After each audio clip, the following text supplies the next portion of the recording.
Bonjour à toutes et à tous et bienvenue dans ce webinaire intitulé Actualité des soutiens aux acteurs culturels en Nouvelle-Aquitaine. Je me présente, je suis Marie-Lise Hébert, chargée de mission du développement de l'action de l'A dans le sud de la Nouvelle-Aquitaine au sein du pôle accompagnement et coopération pour la Agence culturelle Nouvelle-Aquitaine. Avant de démarrer, je vais vous montrer un petit peu comment ça marche et je vais vous présenter l'interface.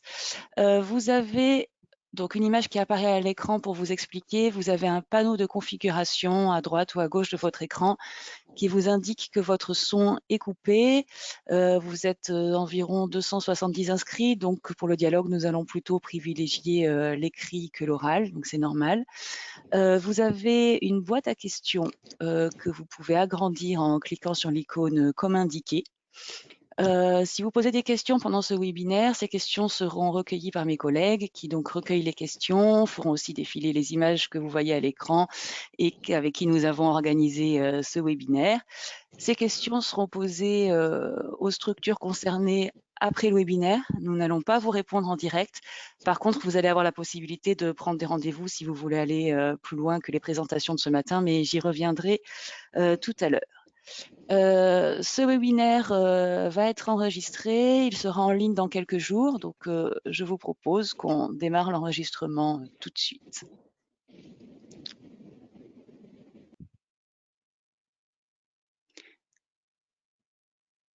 Donc, l'enregistrement a démarré. Alors, pour vous dire, donc, durant ce webinaire ce matin, nous allons vous faire une présentation de différents dispositifs de soutien financier, mais aussi des dispositifs d'accompagnement pour les acteurs culturels de la région. Il nous a semblé utile et important d'avoir toutes ces informations dans un seul webinaire. Tout d'abord pour que vous soyez au courant que ces informations, que ces mesures existent, et encore plus en ce moment avec la crise sanitaire que nous traversons et puis compte tenu de ses conséquences sur le secteur. Avant de démarrer, je vais donc vous présenter le déroulé du webinaire, ce qui va me permettre de présenter un petit peu les intervenantes et les intervenants qui n'apparaîtront pas à l'écran tout de suite, mais que vous verrez ensuite à chaque prise de parole. Donc nous démarrons avec Isabelle Dacugna, chargée de mission restructuration pour la Directe. Ensuite, c'est Elisabeth Douzille, adjointe au DGA et directrice de la culture et du patrimoine par intérim pour la région Nouvelle-Aquitaine qui interviendra, suivie de Sylvain Cousin, chargé de mission animation délégué au dialogue social au sein du pôle accompagnement et coopération de la Agence culturelle Nouvelle-Aquitaine, qui nous présentera les mesures d'urgence pour les structures qui ne sont pas présentes aujourd'hui pour les présenter. Ensuite, c'est Astrid Knockhart, conseillère à Pôle emploi Culture et Spectacle, qui prendra la parole, suivie de Claire Gentil, chef de projet accompagnement solidaire et social pour Audience. Nous aurons ensuite Marianne Mendès, chargée de mission DLA régionale, qui sera accompagnée de Lucille Rivera-Bellac, co-directrice notamment en charge de la coordination du Centre de ressources DLA Culture pour Opal. Nathalie Redan, directrice de l'AGEC, prendra la parole ensuite, suivie de Arnaud Boulan, conseiller emploi formation pour l'AFDAS. Nous aurons ensuite Julia Garato, chargée de mission culture et numérique pour le service numérique culturel de la région Nouvelle-Aquitaine, qui sera accompagnée de Marie-Ève Taillot, chargée de mission transformation numérique et innovation pour la délégation numérique de la région Nouvelle-Aquitaine. Et enfin, une intervention de Mathilde Baron, responsable du pôle accompagnement et coopération au sein de la Agence culturelle Nouvelle-Aquitaine. Donc voilà un programme assez dense. Comme je vous le disais tout à l'heure, ce webinaire sera en ligne dans quelques jours. Vous pourrez donc le regarder. Il sera accompagné d'un document ressources où vous retrouverez toutes les informations et tous les liens utiles des présentations et des dispositifs que nous vous aurons présentés ce matin. De manière plus large, nous vous invitons à rester au courant et à vous tenir informés de l'actualité. Nous avons sur notre site internet la-nouvelle-aquitaine.fr des pages ressources sur lesquelles nous compilons l'actualité juridique, sociale, sur les mesures financières, sur les dispositifs d'accompagnement, sur l'impact de la crise, entre autres. Donc n'hésitez pas à consulter ces pages régulièrement. Voilà, avant de passer la parole, je vais revenir sur la possibilité que vous avez de prendre des rendez-vous avec les organismes de votre choix. Vous aurez la possibilité pendant le webinaire et jusqu'à ce soir de vous inscrire sur des créneaux grâce à un lien que nous vous transférons dans le chat, qui vous permettront de choisir des créneaux qui vous conviennent avec les structures qui vous intéressent. Pour certaines de ces structures, il était plus pratique de passer directement par elles pour prendre des rendez-vous. Donc, de toute façon, à chaque fois, au fur et à mesure de leur prise de parole, on vous retransférera dans le chat leurs coordonnées ou le lien vers lequel vous inscrire. Donc voilà, là, il y a le lien qui s'affiche dans le chat. Donc à chaque fois, de toute façon, au fur et à mesure, je vous le redirai, puis toutes les coordonnées seront rappelées à la fin pour que vous puissiez prendre ces rendez-vous. Je pense que j'ai fait le tour, donc Isabelle, je vais vous laisser la place et vous laisser la parole pour l'ouverture de ce webinaire.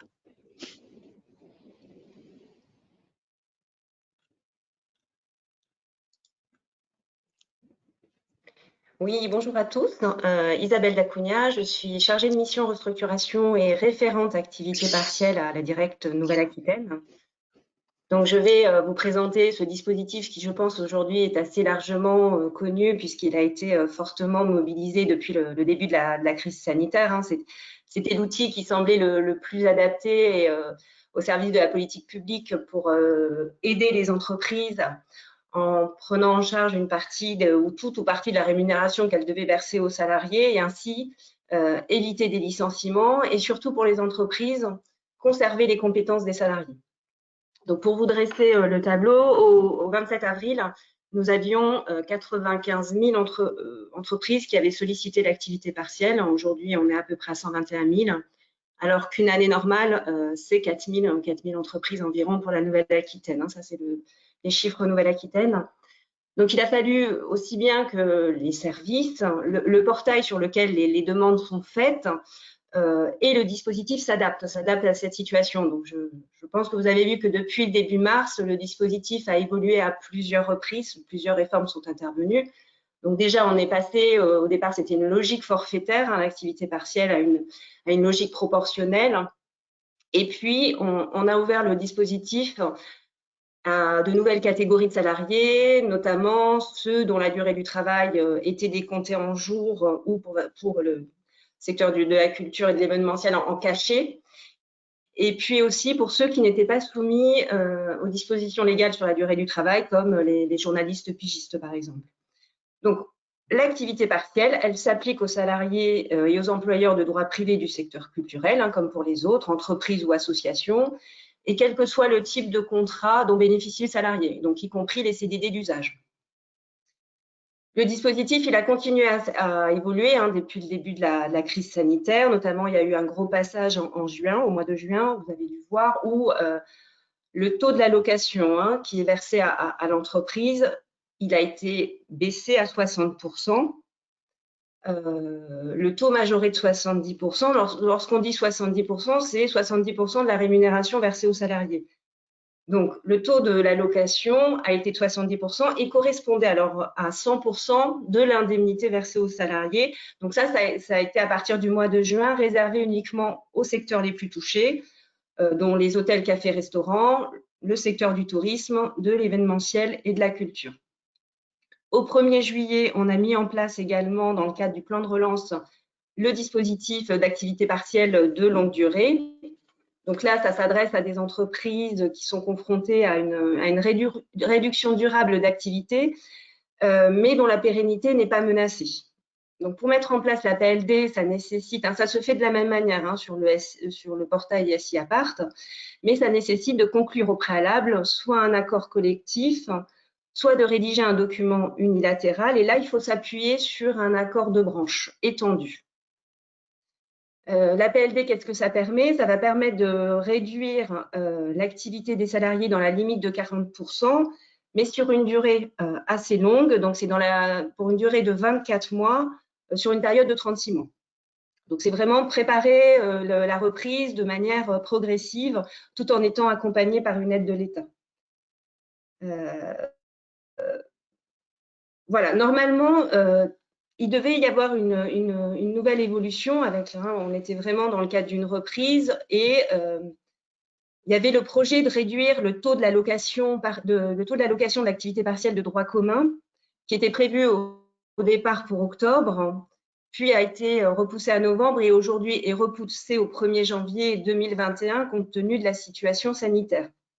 Donc, jusqu'au 31 décembre, que l'entreprise se situe dans le cadre de l'activité partielle de droit commun ou dans le cadre d'un accord APLD, activité partielle de longue durée, les taux sont les mêmes.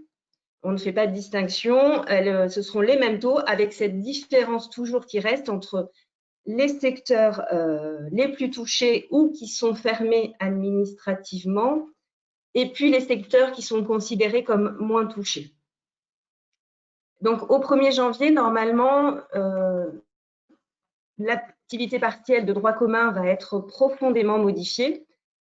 Le taux de l'allocation donc, qui sera versé à l'employeur ne sera plus que de 36% de la rémunération brute du salarié, avec un plafond de 4,5 SMIC, soit pour une heure chômée, ça sera au maximum 16,44 €.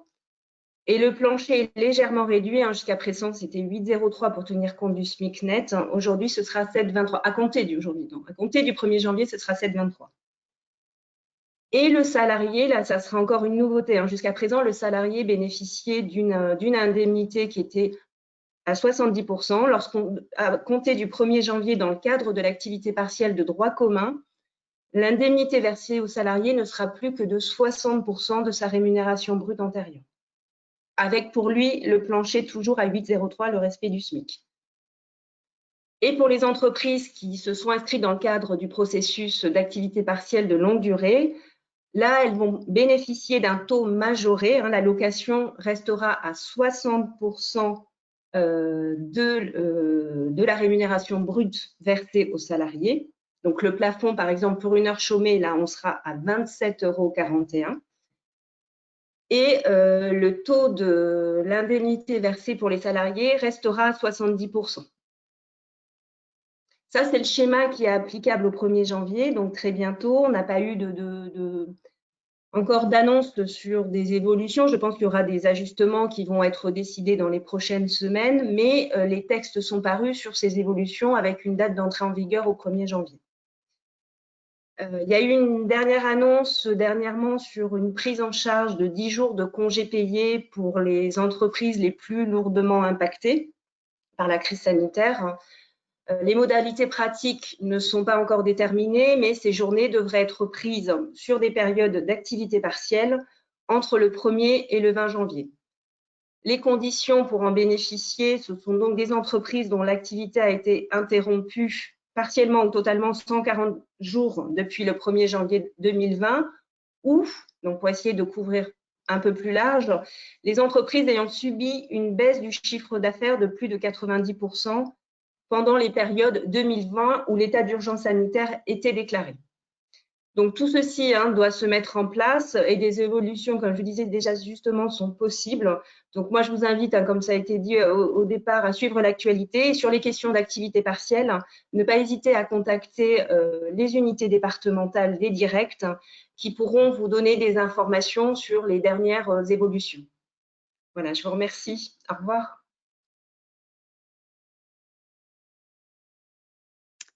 Merci Isabelle pour ces explications.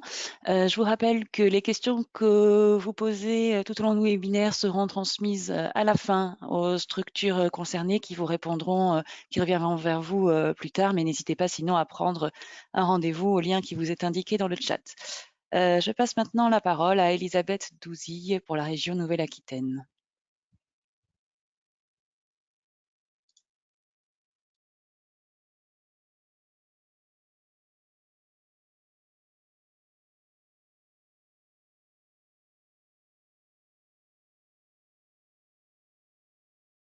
Alors Elisabeth, je pense que nous ne t'entendons pas.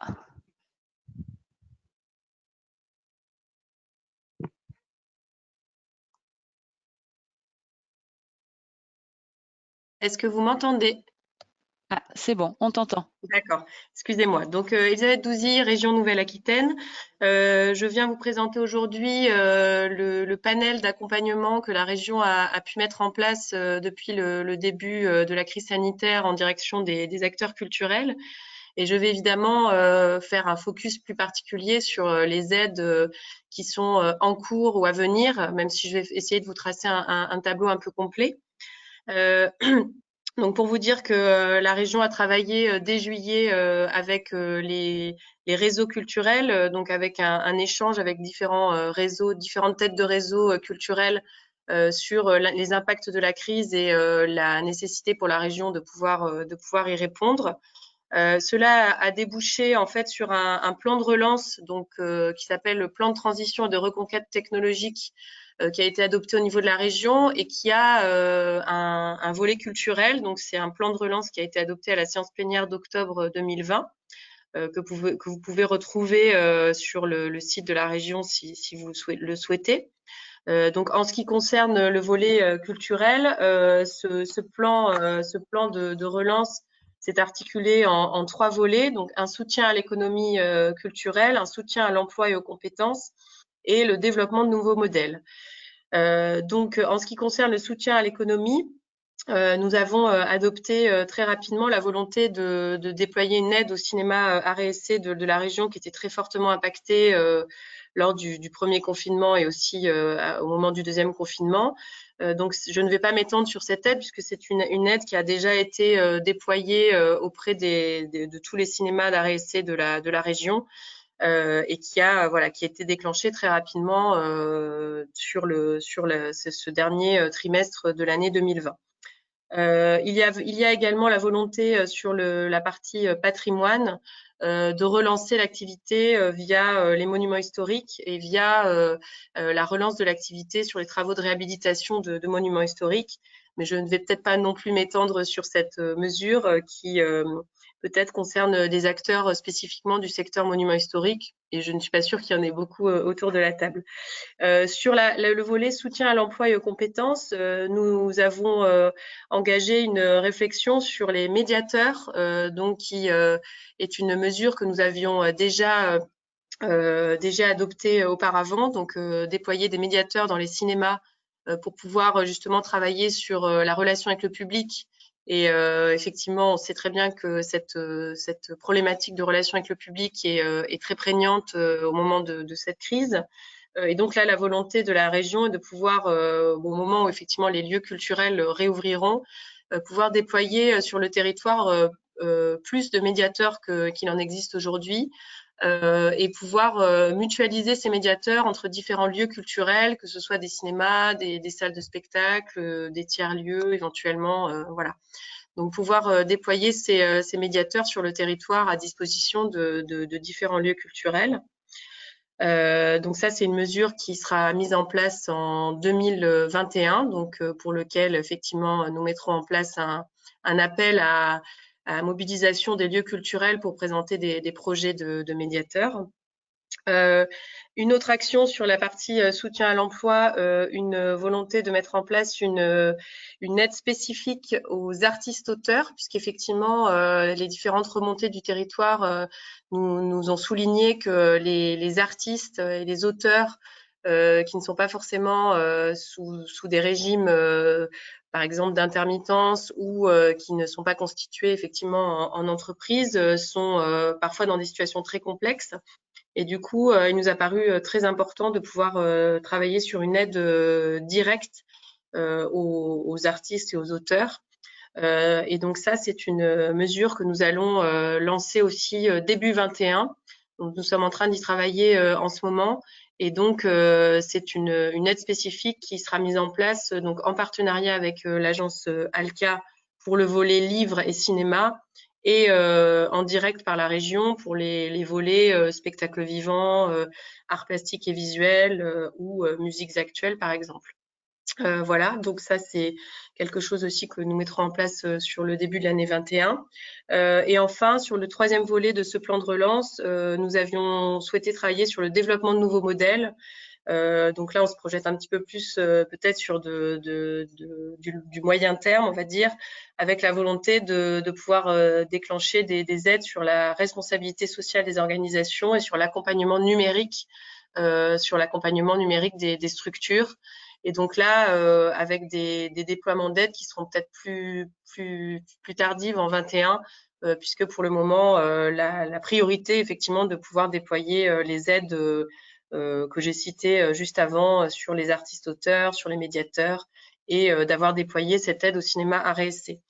Donc, il y a eu ce plan de relance adopté à la séance plénière d'octobre 2020. Et ensuite, à partir du moment où effectivement le deuxième confinement a eu lieu, la région a souhaité aussi repartir sur un plan d'urgence cette fois, le volet 2 d'un plan d'urgence qui serait un peu, qui est considéré un peu comme un complément de l'intervention de l'État sur le Fonds national de solidarité pour pouvoir apporter un soutien financier conjoncturel complémentaire aux associations et entreprises régionales qui ont été le plus fortement impactées par la deuxième vague de confinement.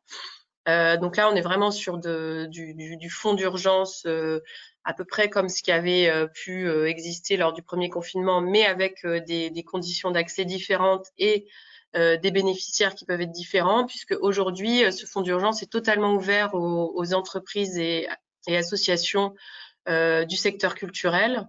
Donc, ce fonds d'urgence s'adresse aux entreprises ou associations qui emploient de 3 à 49 salariés, sachant que l'embauche d'intermittents ou d'apprentis peut être valorisée pour atteindre ce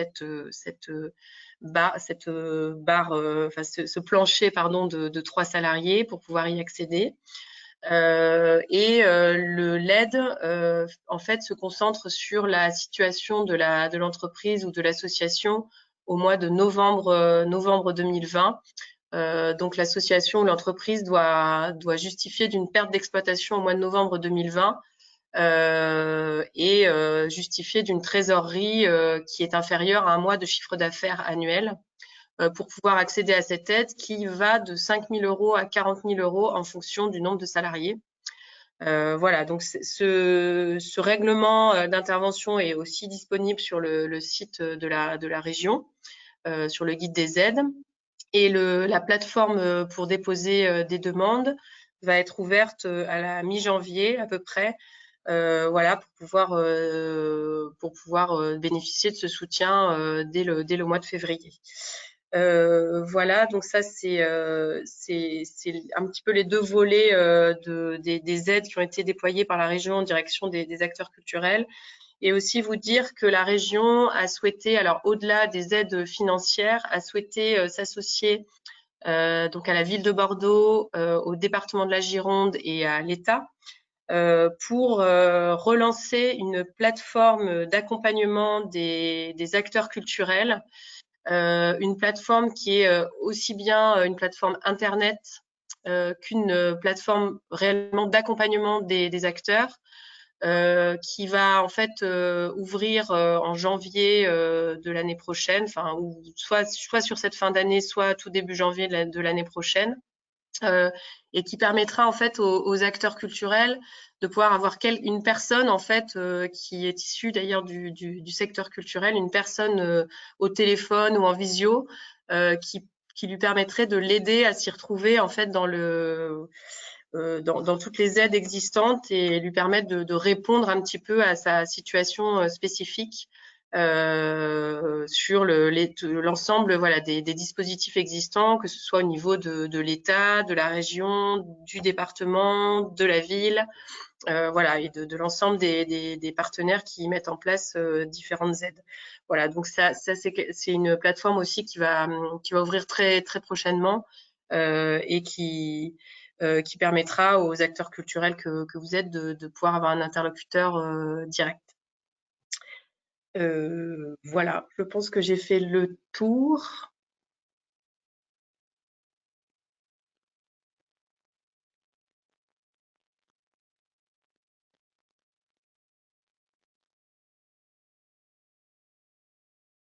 Merci, Elisabeth. Donc, pour prendre rendez-vous avec la région, c'est la même méthodologie que pour la directe, avec le lien que vous voyez dans le chat si vous voulez aller plus loin et si vous avez d'autres questions. Je vais maintenant passer la parole à Sylvain du pôle animation et coopération, accompagnement pardon et coopération de l'Agence culturelle Nouvelle-Aquitaine et qui va nous présenter les mesures d'urgence pour les organismes qui sont porteurs de ces mesures mais qui n'ont pas pu être présents aujourd'hui pour les présenter. Hop, je te laisse la place. Merci Marie-Lise, bonjour à tous. Oui, effectivement, il aurait été difficile d'inviter toutes les organisations en mesure d'accompagner les acteurs culturels dans cette période difficile. Donc, je vous propose là, en une petite dizaine de minutes, de transmettre en fait une rapide synthèse complémentaire aux autres interventions déjà passées et à venir. Euh, L'essentiel de cette synthèse, de toute façon, donnera lieu à un document qu'on vous enverra. Donc, ne vous inquiétez pas, effectivement, il y a beaucoup de dispositifs.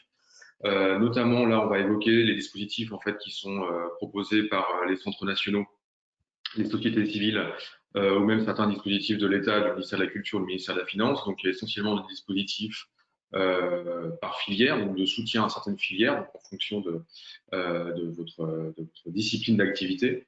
Donc encore une fois, toutes ces informations donneront lieu à un document que vous recevrez à la suite de ce webinaire. Certains de ces enveloppes concernent des professionnels, principalement artistes, auteurs, en tout cas celles que je vais évoquer. D'autres concernent aussi des entreprises, associations, compagnies, lieux de diffusion, etc. Pour ce qui est donc des aides spécifiques pour chaque filière, du côté du spectacle vivant, il existe donc un fonds de compensation des pertes de billetterie. Donc c'est pour soutenir les représentations ayant lieu en jauge dégradée du fait des mesures de distanciation physique. Donc il est à noter que ce fonds a été repoussé jusqu'au 30 juin 2021.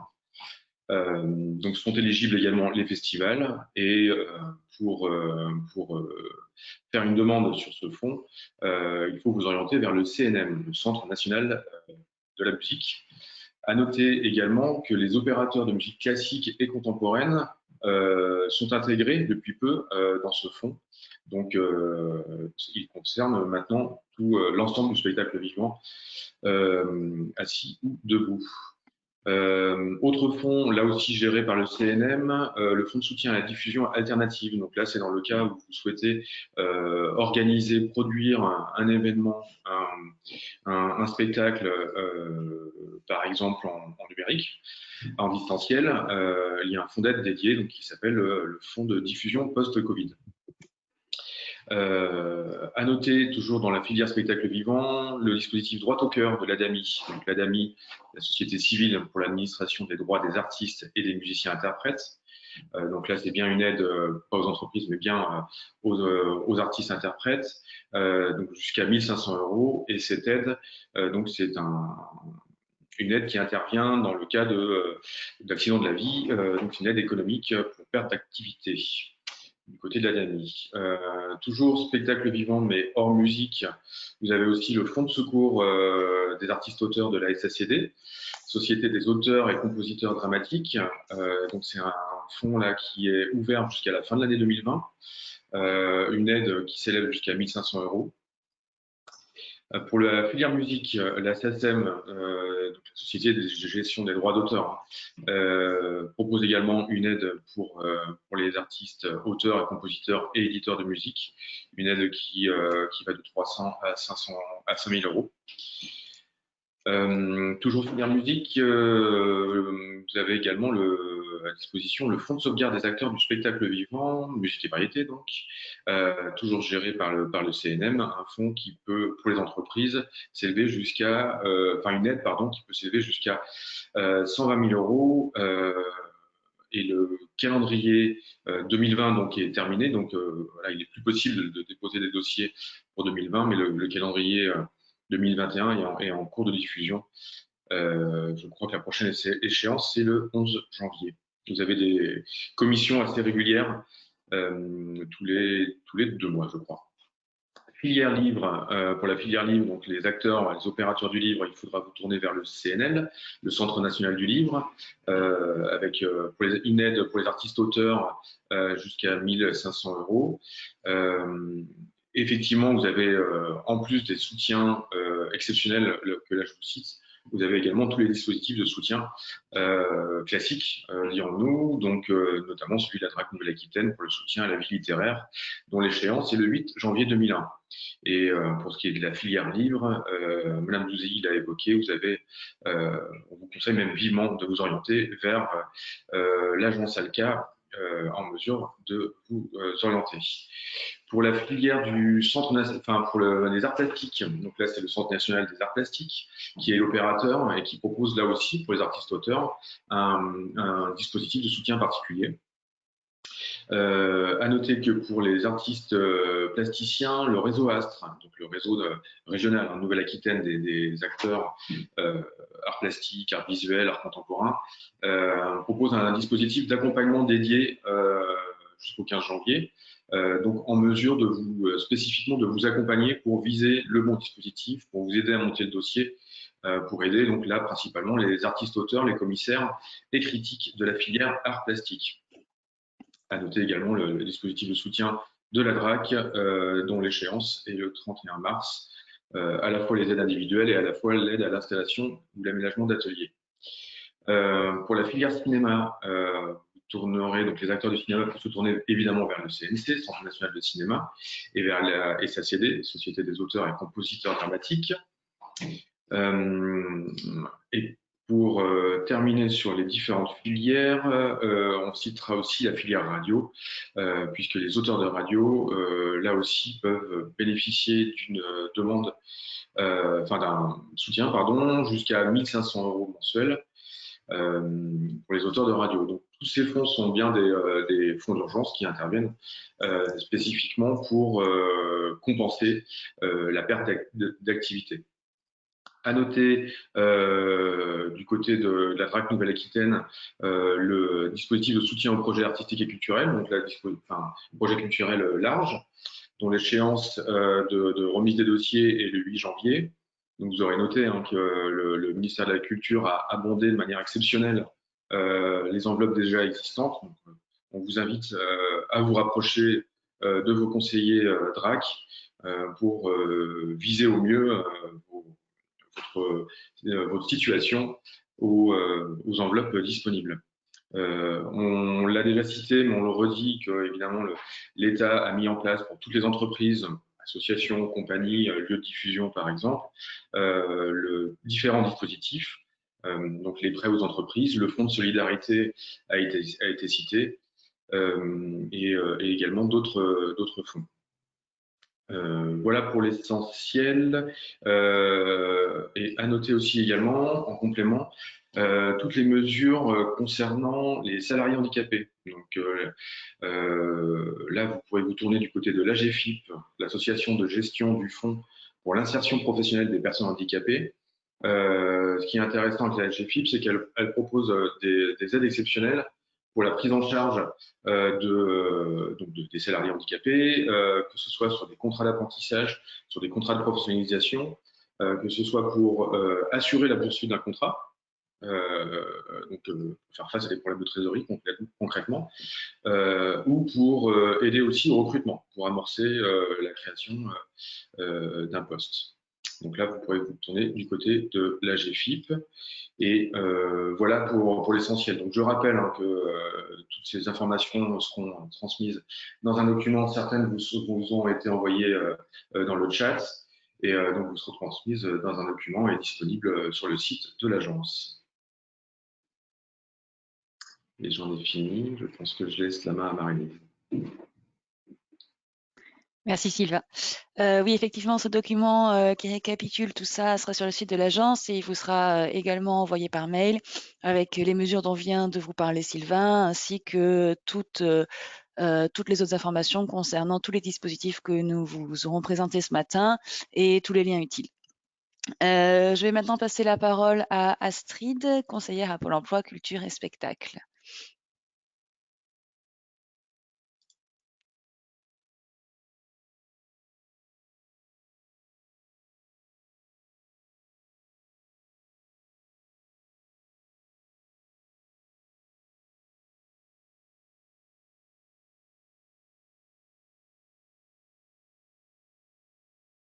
Alors Astrid, je ne t'entends pas. Je pense que nous ne t'entendons pas.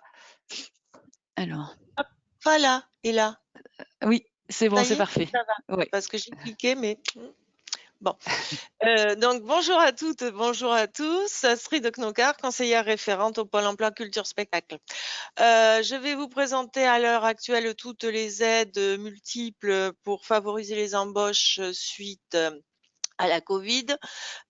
Donc pour l'instant, on va commencer par les aides à l'embauche pour en alternance, pour des personnes âgées de moins de 30 ans principalement, et qui préparent des salariés, des futurs salariés qui prépareront un certificat de qualification professionnelle. Voilà.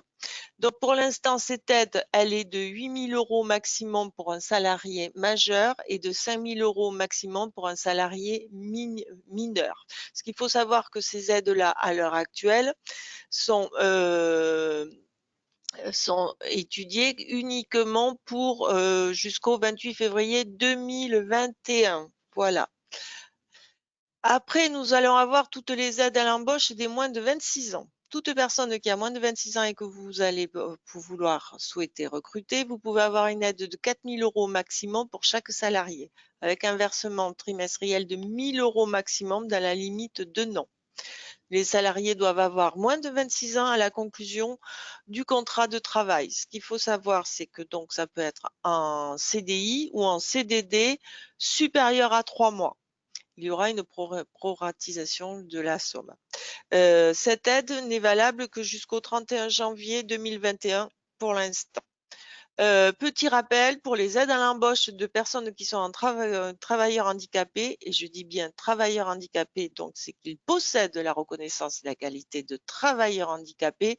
Vous avez une aide de 4 000 € maxima pour verser aussi 1 000 € dans la limite par trimestre dans la limite de an.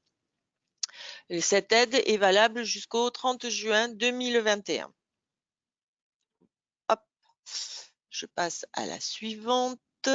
Donc, ensuite, nous avons donc les contrats aidés. Alors, les contrats aidés, nouveauté, il y a donc un QICAE PEC dit pour les jeunes, toujours. Il faut être jeune de moins de 26 ans ou jeune travailleur handicapé avec la reconnaissance travailleur handicapé jusqu'à 30 ans inclus. Donc, la particularité, si vous voulez, de cette aide, c'est qu'elle porte sur un taux de prise en charge de 60% jusqu'à 26 heures hebdomadaires. C'est la grande nouveauté. Nous avons aussi donc pour les jeunes le nouveau contrat initiative emploi. Lui, c'est pour des jeunes, donc pareil, moins de 26 ans, travailleurs handicapés moins de 30 ans, avec une prise en charge de 47% et sur un 30 heures hebdo, mais pour une convention aussi initiale de 9 mois, sachant que pour les PEC jeunes, la convention initiale est de 9 à 12 mois. Et après, nous avons toujours les mesures PEC non jeunes classiques que je pense vous connaissez tous. Ensuite, nous avons comme aide naturellement l'embauche dans le cadre dans le cadre du, excusez-moi, j'ai mes écrans qui bug, dans des emplois francs. Alors, l'aide des emplois francs, c'est pour toutes les entreprises et les associations qui embauchent une personne qui vit sur un domaine dit QVT. Donc, il nous reste un peu de Saint-Michel, un peu de la Benoge. Il y a des QVT aussi rurales. Je crois qu'il y en a sur Castillon. C'est une aide qui est de 15 000 € sur 3 ans pour un CDI et de 5 000 € sur 2 ans pour un CDD. Sachant que à l'heure actuelle, il y a un renforcement de ces aides qui est pour jusqu'au 31 janvier 2021. Donc, les aides jusqu'au 31 janvier 2021 sont passées à 17 000 € sur 3 ans pour une embauche en CDI et de 8 000 € sur 2 ans pour une embauche en CDD, sachant que l'aide revalorisée pour les 3 ans, c'est 7 000 € en CDI pour la première année et 5 000 € pour les années suivantes. Et pour les 8 000 € sur 2 ans, pour une embauche en CDD d'au moins 6 mois, ce que je n'avais pas dit, c'est 5 000 € la première année plus 2 500 € l'année suivante. Ce sont des aides qui sont quand même excessivement intéressantes. donc terminer au 31 janvier, a priori 2021. Nous aurons après peut-être des informations supplémentaires. Donc moi, je vous rappelle, il y a l'alternance, l'aide à l'embauche des moins de 26 ans, il y a l'aide à l'embauche pour les travailleurs handicapés et il y a l'aide à l'embauche pour quelqu'un qui vit sur ce qu'on appelle une zone QVT. Donc, pour tout renseignement, il faut que vous preniez contact avec nous. Nous serons disponibles, 2 conseillers seront disponibles toute l'après-midi pour des rendez-vous. Après, vous pouvez nous joindre au 05 56 31 33 78. Excusez-moi, je suis émue. Et en même temps, je vous rajoute que nous pourrons parler donc des formations préalables aussi à l'embauche pour l'accompagnement d'une embauche. Voilà, mais le mieux, ça sera de nous joindre sur notre mail pour demander un rendez-vous. On vous rappellera à l'heure que vous souhaitez. Voilà, et bien dans cette attente d'un prochain contact, j'espère vous retrouver cet après-midi ou bientôt. Merci.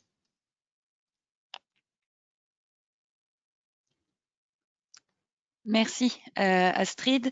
Donc comme vous l'a dit Astrid, n'hésitez pas à prendre des rendez-vous avec le lien qui s'affiche dans le chat. Voilà, sur les créneaux qui vous conviennent. Si vous avez des questions, vous pouvez également les poser dans la boîte à questions. Nous ne vous répondrons pas en direct, mais nous ferons bien sûr suivre vos questions et vous aurez une réponse un peu plus tard. Je vais maintenant passer la parole à Claire Gentil, chef de projet accompagnement solidaire et social pour Audience. Voilà, hop, et j'ai disparu.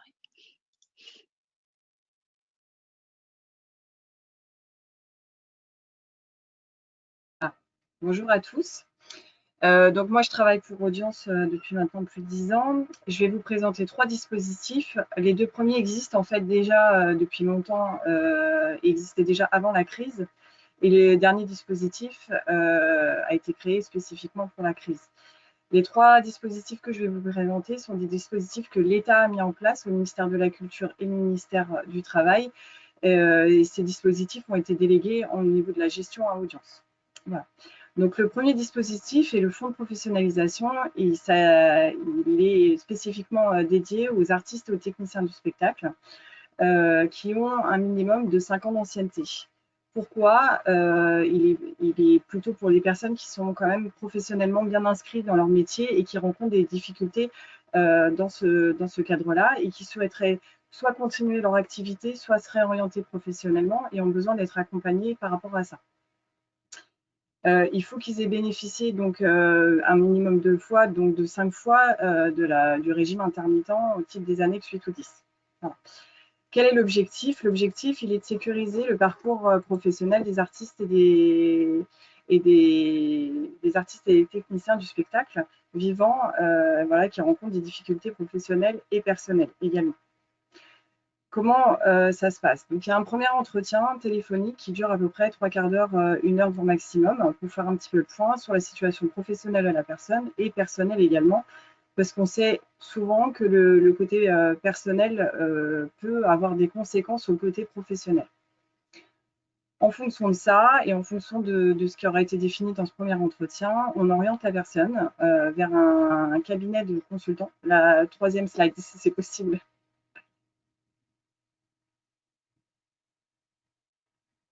Celle d'après encore. Voilà. La 3e, donc à la suite de ça, on oriente la personne vers ce qu'on appelle un entretien. Hop, la page d'avant. Vers un entretien conseil qui est fait par des cabinets de consultants, donc soit en interne, soit en externe, mais qui sont spécialisés par rapport au métier en fait de la personne. On a des cabinets généralistes, plutôt pour les personnes qui souhaiteraient se réorienter professionnellement, soit encore dans le milieu du spectacle, soit dans d'autres métiers. Mais on a également des cabinets de consultants qui sont vraiment spécialisés pour accompagner les artistes et les techniciens du spectacle dans leur activité actuelle. Là, vous avez le droit à 4 heures d'entretien, donc c'est assez conséquent quand même. On fait vraiment le parcours complet de ce que vous avez fait ces dernières années. Et vous avez le droit également à 3 heures supplémentaires tout de suite ou plus tard si besoin. Lors de ces entretiens, on va faire ce qu'on appelle on va établir un plan d'action, et donc ce plan d'action, il va permettre de vous dire les choses à mettre en place, et pour pouvoir les mettre en place, on va vous donner la possibilité d'obtenir des aides professionnelles. Je veux bien la slide d'après, s'il vous plaît, qui sont soumises à des plafonds de ressources, par contre. Donc, on tient compte des ressources du foyer, puisque c'est des aides financières, donc c'est pris sur les impôts de tout le monde. Donc, du coup, on tient compte des ressources du foyer. Donc, elles sont décrites à l'écran. Donc, la principale qui est le plus souvent utilisée, c'est celle au niveau d'accession à l'emploi, qui est plutôt au niveau des outils de communication. Donc, on peut financer éventuellement un site internet, une bande démo son, une bande démo vidéo, des photos, enfin voilà, tout un tas de choses. On peut participer à la location de matériel quand c'est spécifique à un contrat de travail et que la personne a besoin d'un matériel particulier, notamment une caméra spécifique pour filmer de nuit. On peut intervenir également sur l'acquisition de logiciels professionnels, sur de la réparation de matériel et aussi spécifique. Hein, je vous prends un exemple pour un marionnettiste qui aurait des marionnettes abîmées. Voilà, on peut l'aider financièrement à réparer ce matériel-là.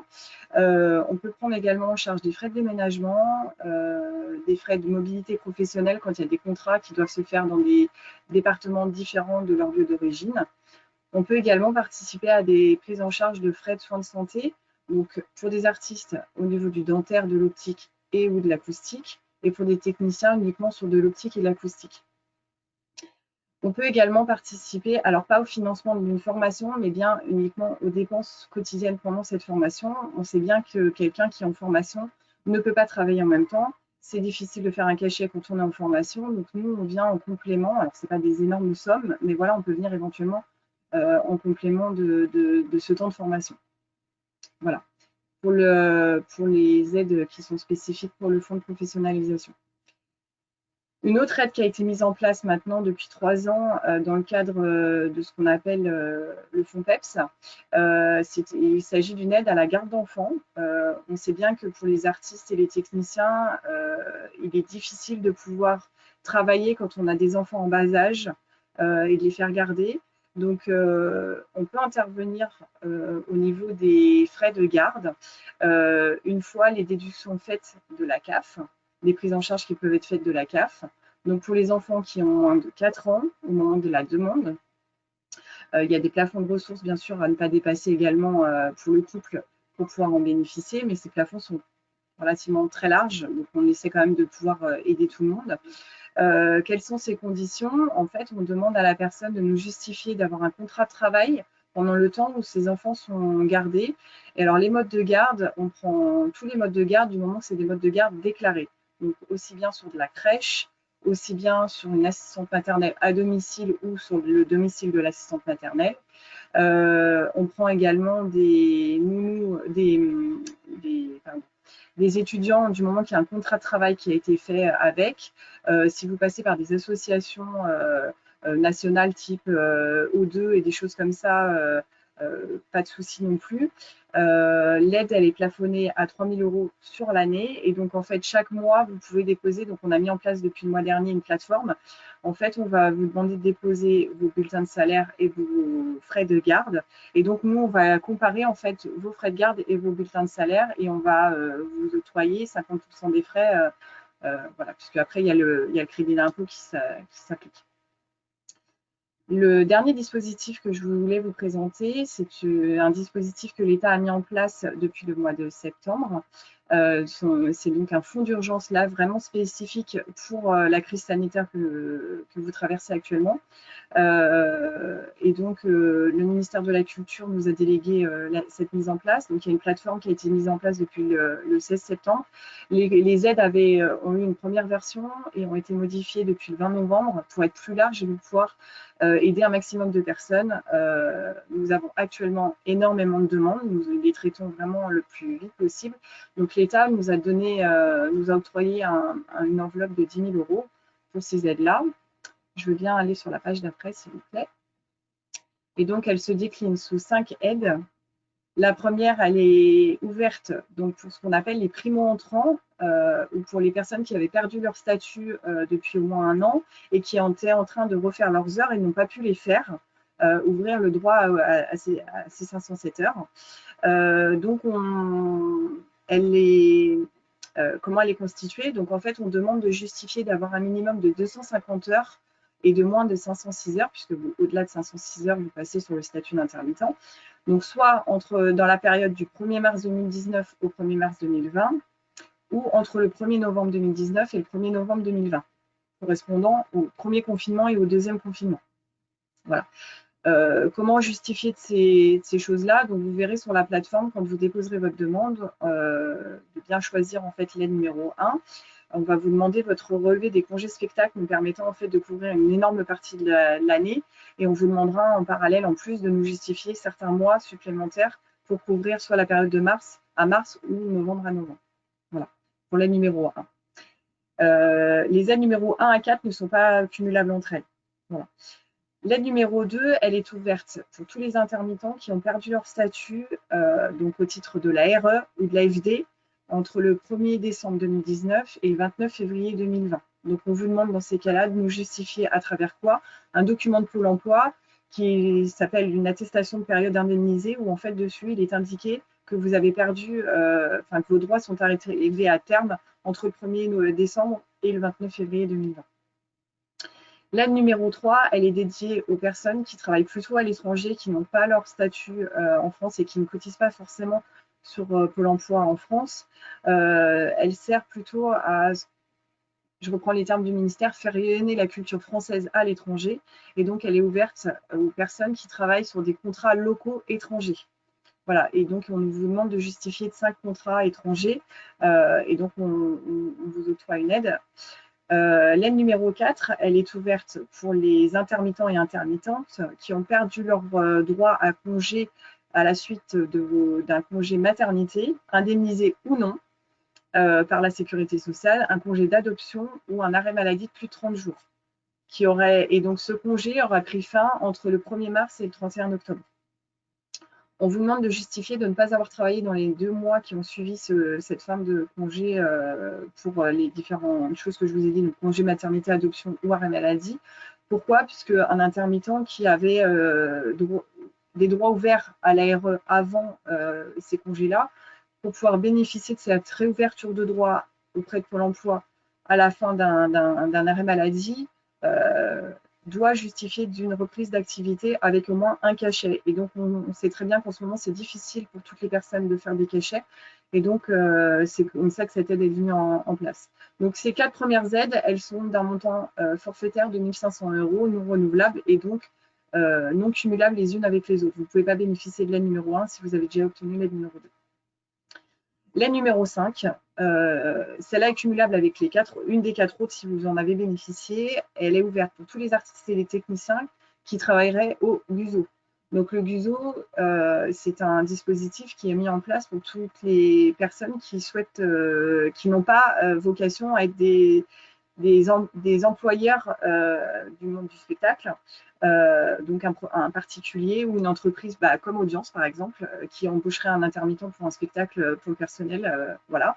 Et donc ces entreprises-là ou ces particuliers n'ont pas pu mettre en place le chômage partiel et donc du coup nous intervenons dans la limite de 10 cachets pris en charge maximum à hauteur de 150 € par cachet pour les personnes indemnisées, et donc par contre c'est illimité pour les personnes qui en ce moment ne seraient pas indemnisées par Pôle emploi. Voilà. Donc on a énormément, notamment par exemple de chefs d'orchestre, avec tout l'orchestre également, qui avaient des dates prévues tout l'été par exemple, qui ont été annulées, et donc on intervient pour ces personnes-là, notamment par exemple. Voilà. Sur la dernière slide, vous allez pouvoir retrouver tous les numéros de téléphone et les différentes plateformes. Voilà, donc là, la limite de 2 500 € et de 150 € par cachet. Je veux bien qu'on aille encore sur celle qui suit. Et donc là, vous retrouvez tous les numéros de téléphone. Donc moi, je n'ai pas mis en place de la possibilité de cet après-midi de pouvoir prendre des rendez-vous. Je préfère que vous appeliez aux numéros qui sont indiqués à l'écran et vous puissiez consulter les sites internet et notamment la plateforme du FUSAT pour déposer vos demandes. Tout est expliqué dessus. N'hésitez pas à également consulter le site Audience, parce que nous mettons en place des aides régulièrement voilà, dessus. On diffuse beaucoup de choses sur l'actualité. N'hésitez pas à aller aussi sur les réseaux sociaux, sur le compte Twitter d'Audience et sur le compte Facebook. Voilà, je vous remercie beaucoup. Bonne journée.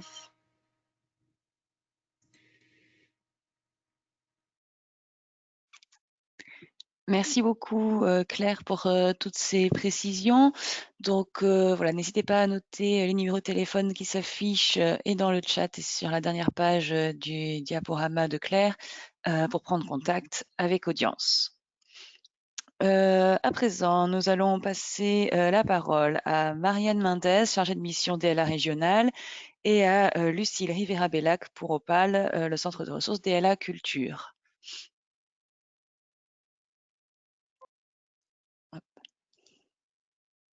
Bonjour à tous. Donc, Marianne Mendès, chargée de mission DLA régionale sur l'animation du dispositif local d'accompagnement en Nouvelle-Aquitaine.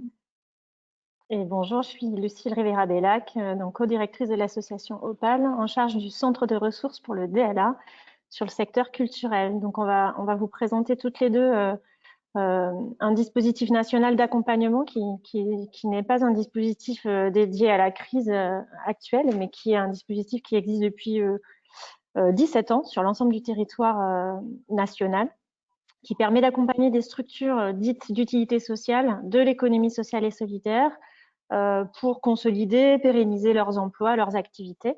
Quand on parle de structures d'utilité sociale de l'économie sociale et solidaire, on parle à 97% de structures associatives qui sont vraiment les cibles principales. Et puis Marianne reviendra un petit peu plus en détail dessus. Associations employeuses principalement. On est sur un dispositif qui est financé de manière assez originale depuis le début par une multiplicité d'acteurs différents. Et donc, sa gouvernance est à l'image de cette diversité. C'est intéressant de vous le préciser juste pour avoir un aperçu. C'est un dispositif qui a été initié par l'État et la Banque des Territoires. Au départ, c'était le ministère du Travail. C'est désormais le ministère de l'Économie. Après un petit passage au ministère de la Transition écologique et solidaire. Et puis, la gouvernance a pris également, a laissé sa place aussi au mouvement associatif, donc l'organe représentatif du monde associatif en France, ainsi qu'à ESS France, qui est aussi l'instance représentative des organisations de l'économie sociale et solidaire. Donc ça se retrouve au niveau territorial sur les financements qui se combinent au niveau des départements avec des soutiens des collectivités territoriales, parfois d'agglomération, souvent donc les départements et les régions. Donc quelques chiffres sur le DLA. On est à peu près à 62 000 structures qui ont été accompagnées depuis 2003. Et la culture, il faut savoir que ça reste quand même l'un des secteurs les plus accompagnés par le dispositif local d'accompagnement. C'est à peu près chaque année 18 à 20% des structures concernées. Et sur certains territoires, ça va jusqu'à la moitié des associations qui relèvent de la culture. Nous, ce qu'on observe, c'est qu'en moyenne, c'est 1000 associations culturelles accueillies et accompagnées chaque année à peu près au national. Et plus spécifiquement sur la Nouvelle-Aquitaine, on estime qu'il y a à peu près eu depuis le début 1600 associations culturelles qui ont été accueillies, diagnostiquées par le DLA. Et puis Marianne rentrera un peu dans le détail pour savoir qu'est-ce qui fait ce DLA aux associations. Parmi elles, à peu près 1 millier ont bénéficié de l'intervention d'un consultant externe pour être accompagné de manière individuelle ou collective. Donc 1000 associations culturelles en Nouvelle-Aquitaine depuis le début. Et c'est à peu près un tiers de compagnies, par exemple, au collectif d'artistes, et un tiers de structures d'éducation. Juste faire une petite information complémentaire sur le fait que le DLA il est donc présent sur tous les départements. Et c'est une mission qui est portée par différentes associations selon les territoires. Il y a également une échelle régionale. En Nouvelle-Aquitaine, c'est Marianne qui représente avec France Active Nouvelle-Aquitaine. Et il y a également des centres de ressources nationaux par secteur. Donc on a l'AVIS qui est l'opérateur national, avis.org, je pense que vous pourrez trouver des informations. Et puis on a des ressources dans le social et le médico-social, le sport, la transition écologique, etc. Et puis nous, l'association Opal, on a cette fonction de centre de ressources culture et économie sociale et solidaire avec la mission de centre de ressources pour le secteur culturel dans le DLA. C'est une fonction de production de ressources, formation, accompagnement, d'observation et de capitalisation en fait de tout ce qui se fait aussi sur le territoire en termes d'accompagnement du secteur. Bon, toutes les ressources sont disponibles sur notre site, c'est opal.asso.fr. Et puis sur la période Covid plus spécifiquement, on a eu un apport assez dense auprès des accompagnateurs DLA sur les territoires, l'appui pour la mise en place du dispositif secours ESS dont vous aviez peut-être entendu parler, qui a été mis en place pendant le premier confinement et qui a concerné 220 associations culturelles en France. Il y a également en projet un cycle de webinaires avec différents syndicats, fédérations, partenaires, puisque nous, on travaille en lien avec une cinquantaine de réseaux et fédérations du champ de la culture. Je crois que j'ai déjà fait une petite présentation introductive un peu longue. Je te laisse, Marianne, rentrer un peu plus dans le détail. Ok, merci Lucille. Je veux bien qu'on passe à la slide suivante, s'il vous plaît. Merci. Alors, donc, qui fait appel au DLA? Donc, ce sont les structures de l'ESS, qui signifient les associations, les SCOP ou encore les fondations, ainsi que les entreprises sociales avec l'agrément ESUS, c'est-à-dire des entreprises qui ont été reconnues d'utilité sociale. Donc, le DLA s'adresse aux structures employeuses, donc qui ont déjà un emploi ou en fonction des territoires pour un premier emploi également. Donc ça dépend de la politique établie sur le territoire. Et donc, pour ça, je vous invite à prendre contact directement avec le chargé de mission en place, qui pourra vous expliquer un petit peu comment c'est mis en place sur son département. En pratique, comme l'a dit Lucille, dans le domaine de la culture, les structures bénéficiaires du DLA, c'est 97% d'associations, type compagnie de théâtre, lieux intermédiaires, etc. Donc, pourquoi on fait un DLA? Dans un premier temps, un DLA, c'est une démarche volontaire de la structure.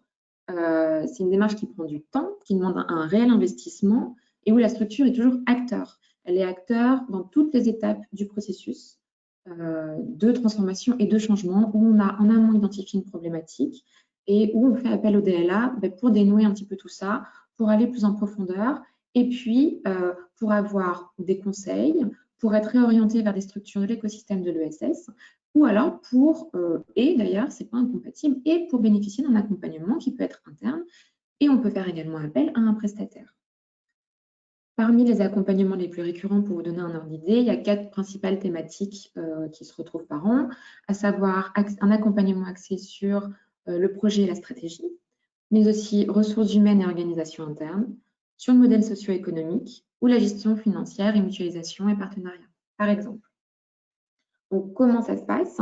Eh bien, vous prenez d'abord contact avec votre chargé de mission DLA sur le territoire, dont on vous donnera les coordonnées sur la slide d'après. Donc, ce sera, voilà. Et là, vous commencerez le processus qui est 100% sur mesure, à savoir, vous prenez contact avec ce chargé de mission et vous aurez une première phase d'accueil où le chargé de mission vous expliquera tout le processus, tout ce que ça implique et tout le travail fait et la démarche d'accompagnement dans le cadre du DLA. Donc, il y a 5 étapes principales. L'accueil, comme je viens de vous en parler, le diagnostic partagé, qui est vraiment partagé, où la structure vraiment participe à ce diagnostic-là.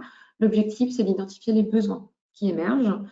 Et ensuite, troisième exemple, donc troisième point, l'élaboration du parcours d'accompagnement par le chargé de mission, avec l'appel si besoin d'un prestataire externe.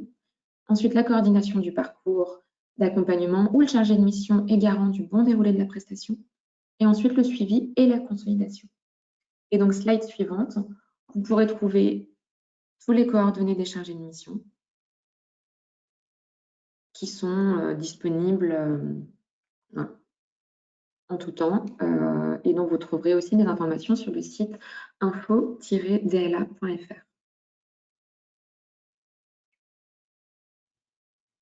Et c'est bon pour moi. Justine, tu as des choses à compléter? Je pense que c'était à peu près clair. C'est vrai que c'est un dispositif qui est à l'écoute des associations du territoire. Donc, si vous ne les connaissez pas encore, c'est important de s'orienter vers les DLA territoriaux qui peuvent aussi vous apporter de la ressource, de l'outillage, sans forcément se lancer dans un accompagnement conséquent. Mais ça, c'est à doser selon vos besoins. C'est un peu difficile de les connaître puisqu'on ne peut pas discuter en direct. Du coup, à bientôt. Merci Marie-Lise. Merci beaucoup Lucille, merci Marianne. On laisse peut-être cette dernière page de votre diaporama affichée un petit peu pour que vous ayez le temps de noter les coordonnées ou de la chargée de mission DLA sur votre département. Ces informations sont donc et aussi sur le site internet qui vous a été transféré dans le chat et elles seront aussi dans le document ressources dont nous vous parlions, dont vous parlez Sylvain aussi, qui sera à votre disposition avec la vidéo en ligne et qui vous sera aussi envoyé par email. Donc maintenant, nous allons laisser la place à Nathalie Redan, la directrice de la GEC. Voilà, n'hésitez pas si vous avez des questions à les poser. Encore une fois, elles seront transmises et nous reviendrons vers vous ultérieurement ou à prendre donc des rendez-vous. Hop, je te laisse la place, Nathalie. Bonjour, je ne sais pas si vous me voyez par contre. Alors, nous t'entendons mais nous ne te voyons pas. Peut-être qu'il faut. Ouais.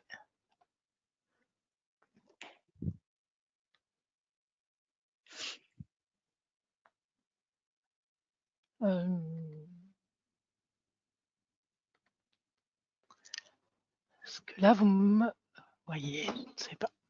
Alors je peux peut-être commencer si. Alors oui, peut-être que. Alors oui, tu peux commencer puis.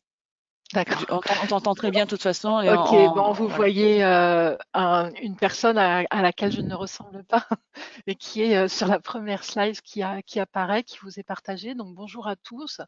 Moi, je suis directrice d'un groupement d'employeurs qui s'appelle AGEC & Co, qui est présent sur le territoire de la Nouvelle-Aquitaine depuis presque 15 ans et je vais venir vous expliquer en quoi consiste un groupement d'employeurs. Donc, peut-être un peu dans le prolongement de l'intervention qui vient d'avoir lieu sur le DLA. Nous, on est plus en accompagnement en fait d'acteurs culturels sur le terrain. Un groupement d'employeurs, qu'est-ce que c'est? C'est d'abord préciser que c'est une association. Donc c'est à but non lucratif et donc se réunissent au sein d'une association des employeurs qui viennent regrouper des besoins à temps partiel, des besoins en compétences, besoin d'une personne pour assurer la question de la gestion administrative, de l'établissement de bulletins de salaire ou d'autres compétences. Et en fait, ces employeurs vont construire ensemble des emplois à temps plein qui vont être partagés donc dans des domaines les plus divers de compétences, mais également alors, je sais pas, j'ai un message, je crois que là, voilà. Je crois que là, vous me voyez maintenant. Excusez-moi, du coup, j'ai des messages qui apparaissent. Bon, je continue.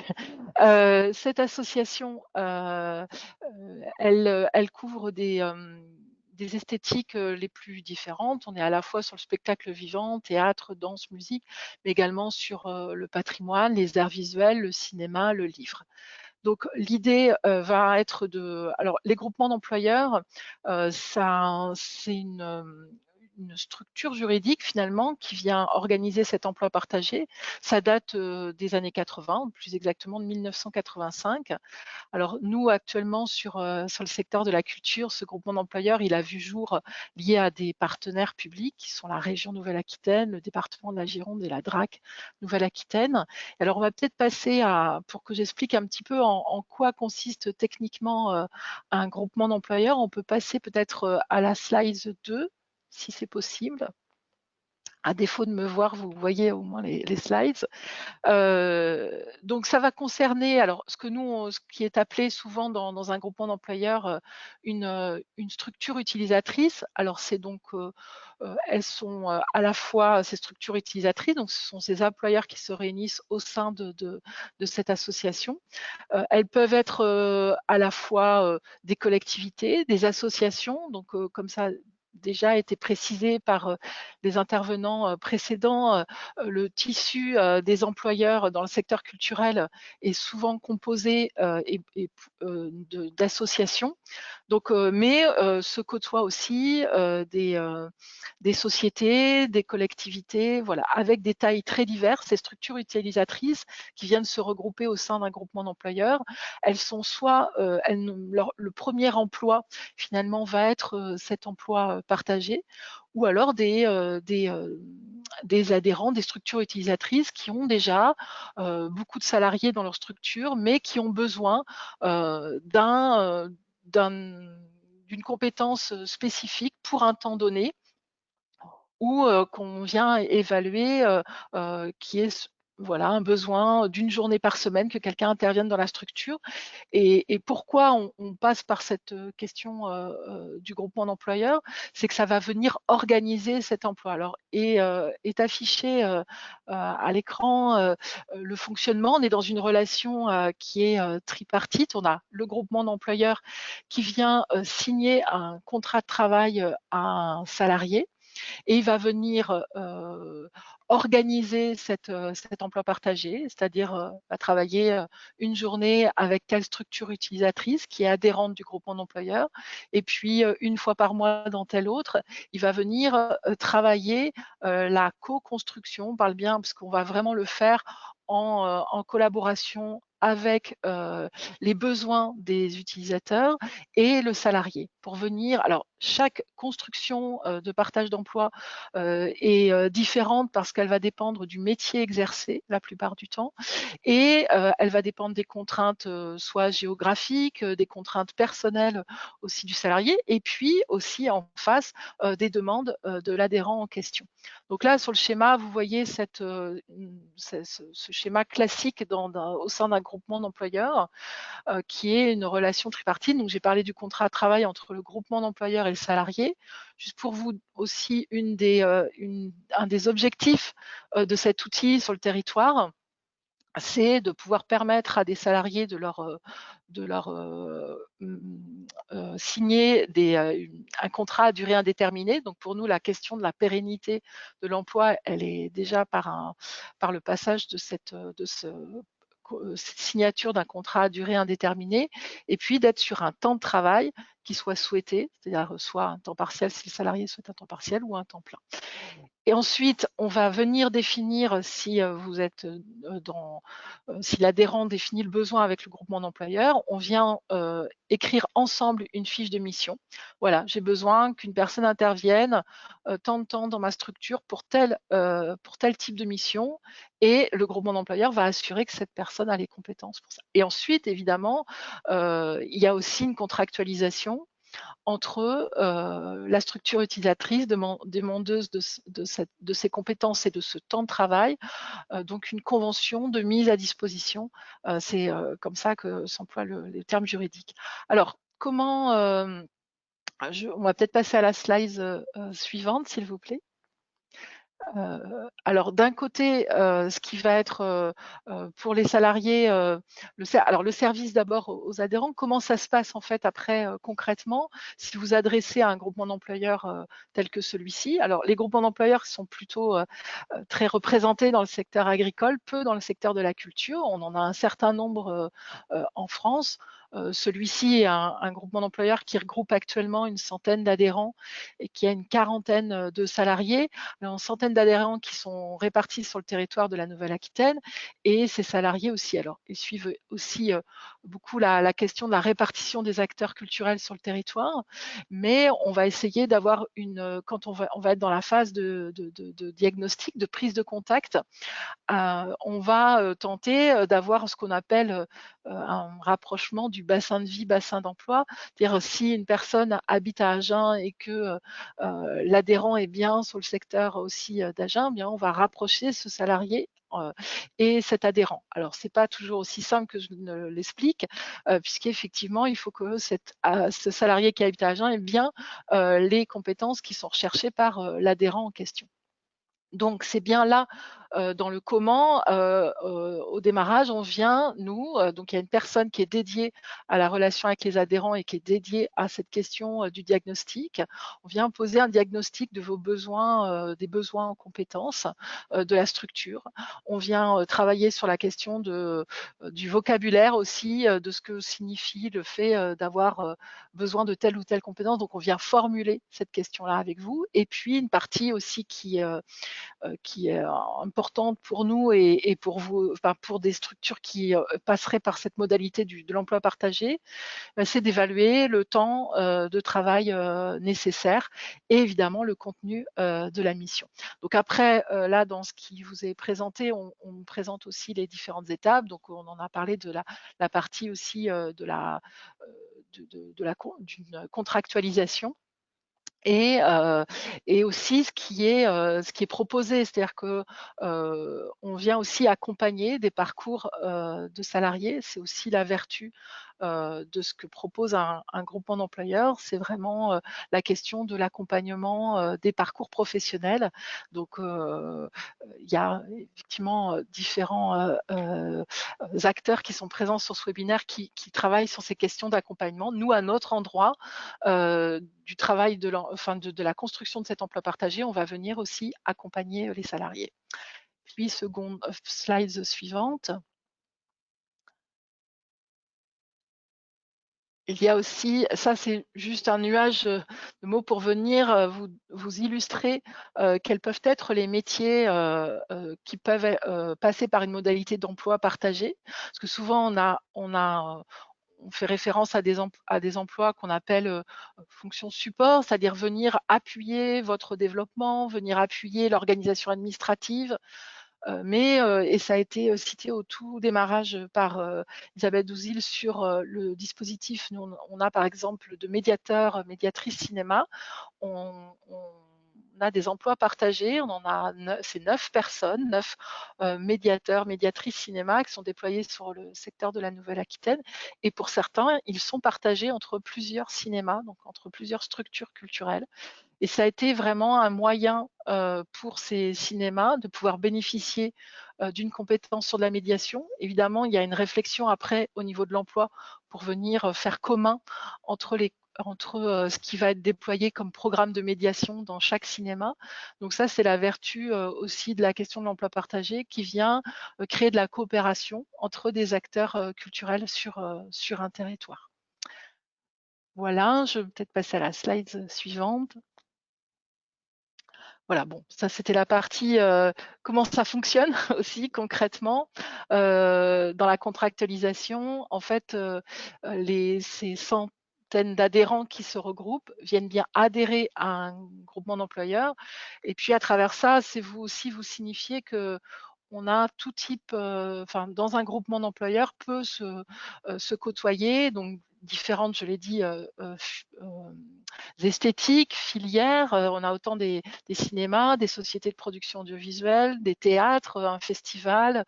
Je sais pas, je peux donner des noms emblématiques. Land Musique Amplifiée sur le territoire des Landes, le FAB, le Festival des Arts de Bordeaux, le Rocher de Palmer. Enfin voilà, des structures très différentes. Et puis quelques collectivités, surtout nombreuses sur le secteur qui interviennent sur le cinéma. Et donc il y a une adhésion et vous ne pouvez bénéficier d'une mise à disposition que si vous êtes adhérent au groupement d'employeurs. Voilà. Et après, pour avoir alors plus de détails et si c'est une modalité qui est pour vous un levier possible de réflexion dans le temps que nous traversons, vous pouvez donc contacter le groupement d'employeurs. Donc il y a une personne qui est dédiée à ces questions-là qui s'appelle Sébastien Lévesque au sein du groupement d'employeurs, qui est chargé de mission RH. Et donc je vais vous laisser ou Marie-Lise le fera les coordonnées du groupement d'employeurs et vous pouvez nous contacter pour qu'on puisse venir vous expliquer plus en détail ces modalités.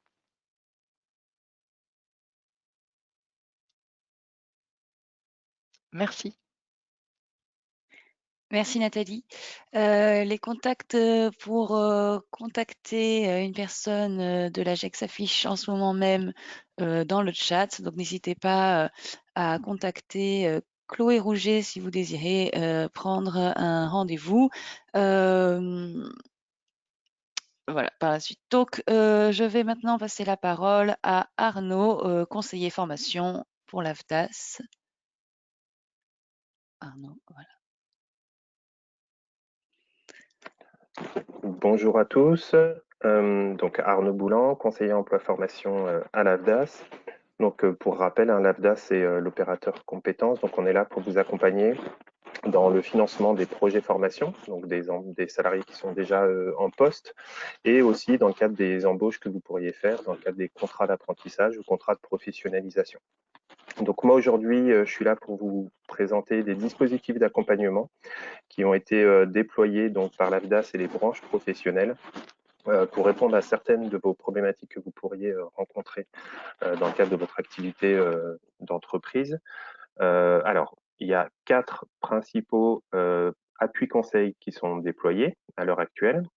Et suite à la crise Covid, je vous ferai un petit zoom sur un 5e qui a été lancé par la suite pour répondre peut-être à des problématiques qui se posent, notamment suite à une nouvelle organisation du travail et à la crise qu'on subit. Alors, ces appuis conseils, donc ils rentrent dans le cadre d'un EDEC, engagement pour le développement des emplois et des compétences. Ça veut dire qu'il y a plusieurs cofinanceurs sur ce dispositif.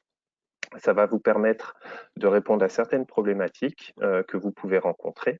Donc, le premier qui a été déployé, c'est un appui conseil RH, donc pour répondre vraiment à des questions que vous pourriez rencontrer autour des ressources humaines, que ce soit une pyramide des âges vieillissante, que ce soit des problématiques managériales liées aux entretiens professionnels que vous pourriez être amené à déployer.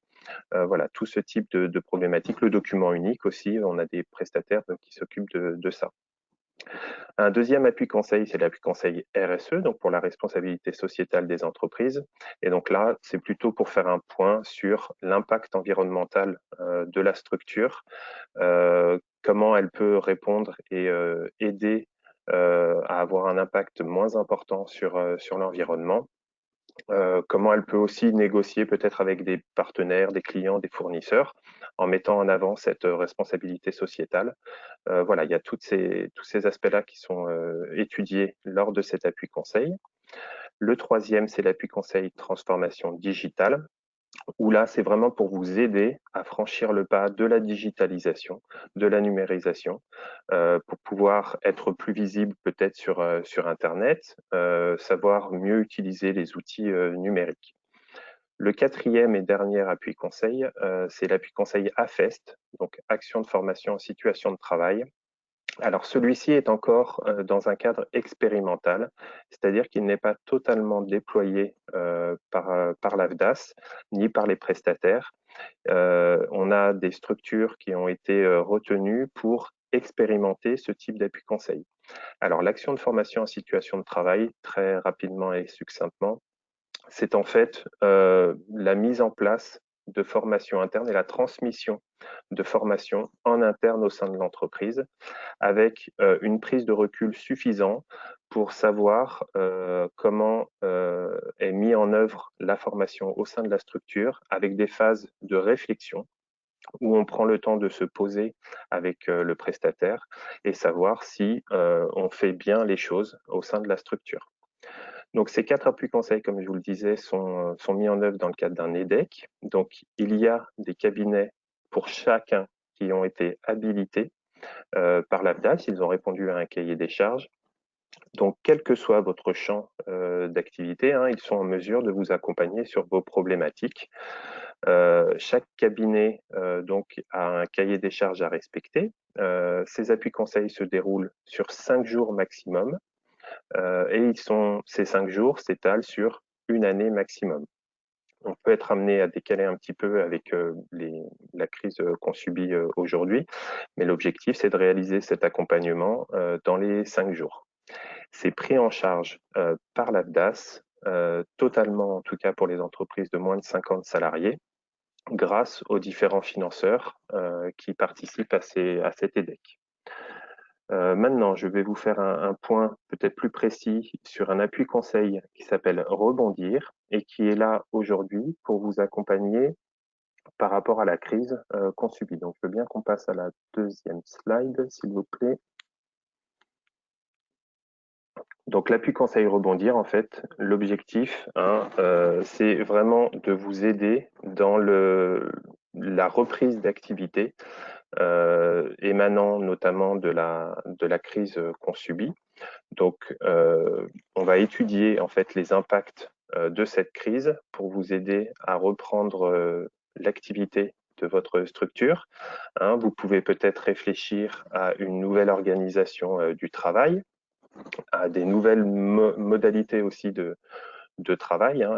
Aujourd'hui, vous le voyez, on est tous en télétravail. Donc, est-ce qu'au sein de votre structure, ça peut aussi être quelque chose d'intéressant ou qu'il faut proposer? Voilà, il y aura toutes ces réflexions-là. Refondre aussi les process de travail par rapport aux nouvelles contraintes sanitaires. Peut-être qu'il faut effectivement adapter certains lieux, certaines choses. Ça va vous permettre de capitaliser l'expérience et de mutualiser les bonnes pratiques. Et surtout, ça va préparer le futur du dialogue social et les éventuels accords sociaux pour que les entreprises qui auraient rencontré des difficultés, notamment suite à cette crise, puissent passer le cap assez facilement. Et voilà, vous avez des exemples qui ne sont pas du tout exhaustifs, mais l'appui conseil rebondir, il a vraiment vocation à vous accompagner suite à cette crise. Donc, par rapport aux précédents appuis conseils que je vous ai présentés, il a une durée de vie, alors je ne vais pas dire limitée, mais en tout cas, il doit être mis en œuvre plus rapidement que les autres.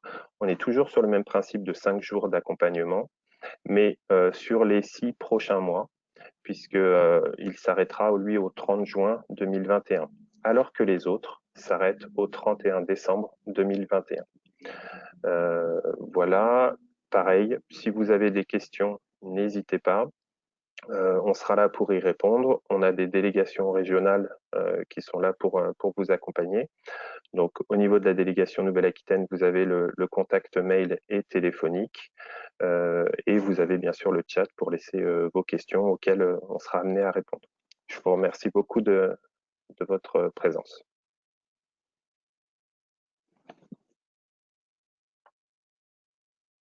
Merci Arnaud. Pour prendre rendez-vous à l'issue de ce webinaire avec une personne de l'AFDAS, n'hésitez pas à vous rendre sur le lien que nous vous affichons dans le chat et qui vous permet donc toujours pareil de choisir un créneau qui vous convient pour aller plus loin sur ces questions à la suite de cette présentation. Nous allons maintenant passer à l'avant-dernière intervention de ce webinaire avec Giulia Garato du service numérique culturel de la région Nouvelle-Aquitaine qui est chargée de mission culture et numérique et qui est accompagnée de Marie-Ève Taillot de la délégation numérique de la région Nouvelle-Aquitaine et qui est chargée de mission transformation numérique et innovation. Je vous laisse la parole. Merci beaucoup Marie-Lise. Donc, bonjour à toutes et à tous. Comme Marie-Lise vient de nous introduire, Marie-Ève et moi aujourd'hui sommes là pour vous parler des dispositifs inscrits dans le plan de relance, mais spécifiquement pour la transformation numérique des opérateurs. Donc, ce sont des dispositifs qui sont portés par la délégation numérique, donc côté développement économique à la région Nouvelle-Aquitaine et non pas côté culture. Par contre, ils sont ouverts aux opérateurs culturels et c'est notamment le cas du diagnostic de maturité numérique dont je vais vous parler aujourd'hui, puisque pour ce dispositif, la délégation numérique a fait le choix de s'appuyer sur des référents par domaine au sein de la région. Et donc, c'est à ce titre que je suis là aujourd'hui, puisque je suis la référente culture pour ce dispositif. Alors, si on peut passer à la slide suivante. Et donc le dispositif de diagnostic de maturité numérique, qu'est-ce que c'est? En fait, c'est un dispositif qui va vous permettre de bénéficier d'un accompagnement entièrement gratuit pour évaluer la maturité numérique de votre structure, vraiment à 360. L'idée, on va aller regarder comment vous utilisez le numérique dans votre structure, que ce soit pour la communication, que ce soit pour le travail en interne, des méthodes d'organisation, ou alors encore la gestion de vos bases de données, ERP, CRM, etc. Et donc, à la suite de cette évaluation, le cabinet de conseil va aboutir avec vous à une série de préconisations pour définir ensuite le plan d'action vers votre transformation numérique. Je veux bien la slide suivante, s'il te plaît, Laurence. Et donc, concrètement, comment ça se passe pour vous, opérateurs culturels? Donc, pour les opérateurs culturels, on vous préconise de prendre d'abord contact avec moi, donc Giulia Garato, dont vous aurez mes coordonnées dans le chat. pour un entretien préalable. On fait un petit entretien téléphonique ou en visio, comme vous le préférez, d'une petite demi-heure. L'idée pour moi, c'est d'avoir connaissance de votre projet, de vos problématiques et pouvoir vous faire préjuger, entre guillemets, de votre éligibilité à ce diagnostic pour vous accompagner dans le dépôt de votre candidature en ligne et si ce n'est pas le cas, pouvoir vous réorienter vers des dispositifs plus propices à vos problématiques. Je vous rassure tout de suite, le dépôt de la candidature se fait en ligne et de façon très simple. C'est un formulaire rapide, vous avez une vingtaine de champs à tout casser. Ce n'est pas du tout un dépôt de subvention comme vous avez l'habitude à la culture, très contraignant et qui va vous demander beaucoup de temps.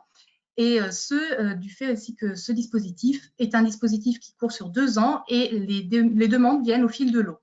Il y a un comité de sélection qui se réunit mensuellement pour analyser les demandes qui arrivent via cette plateforme en ligne. Et ce comité est composé de tous les référents par domaine. Donc, il y a la culture, mais également l'ESS, le tourisme, le sport, l'agriculture. Enfin, voilà, il y a vraiment énormément de secteurs. Et on analyse les candidatures. Si vous êtes retenu, vous avez tout de suite une notification de la région dans la foulée. Et ensuite, le cabinet de conseil, qui s'appelle Digital Conseil, vous contacte pour enclencher la démarche. Donc, vous voyez, c'est vraiment un processus très rapide. Et donc, une fois que vous avez ce contact avec le cabinet de conseil, on va vous demander de pré-remplir un pré-diag en ligne, encore une fois. Et ensuite, vous allez avoir un accompagnement de 2 jours par le cabinet. Alors, en présentiel, en distanciel, ça dépendra des contraintes sanitaires. Mais l'idée, c'est vraiment d'avoir deux journées pleines avec le cabinet de conseil pour faire le tour d'horizon de l'usage du numérique dans votre structure et ensuite aboutir donc à ce livrable qui est le résultat du diagnostic avec des préconisations pour mettre en œuvre votre transformation numérique. L'accompagnement ne s'arrête pas à ces 2 jours. Vous allez pouvoir enclencher la mise en œuvre de votre transformation et bénéficier pendant les 6 premiers mois de cette transformation, de cette étape, d'un coaching, toujours par ce cabinet de conseil, pour débloquer peut-être des points qui vous semblent plus complexes, faire le point. Et la dernière chose que je voulais vous dire, c'est que en tant que référente, je suis associée à toute cette phase de diagnostic en tant qu'auditrice. L'idée pour moi, c'est bien d'avoir connaissance de votre projet, de tous les enjeux, pour ensuite pouvoir vous accompagner au mieux vers des financements, qu'ils soient internes à la région, externes avec notamment la DRAC, puisque je travaille à la direction de la culture et que nous sommes en lien étroit avec la DRAC Nouvelle-Aquitaine, et voire même avec les fonds européens. Bien entendu, par contre, à la région, nous avons également des dispositifs de soutien financier pour vous accompagner dans votre transformation numérique. On ne se contente pas de vous faire un diagnostic. L'idée, c'est ensuite d'aller au bout de la démarche. Et donc, il y a plusieurs solutions possibles. Et je vais laisser pour ça la parole à Marie-Ève qui va vous les présenter tout de suite.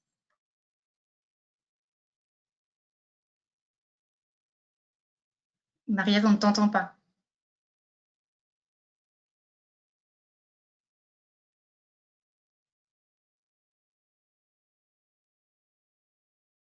Ok, ça va mieux là?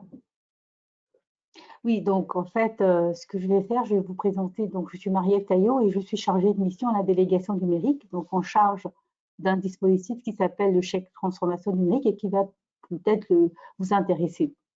Donc ce qu'on a fait, en fait, je passe sur le slide, on a présenté en fait un panorama en fait de l'ensemble des aides qui accompagnent la transformation numérique et qui peuvent donc un petit peu être dont vous pouvez être la cible. Donc, on a 3 catégories en fait d'entreprises qu'on cible, les TPE, les PME et les ETI.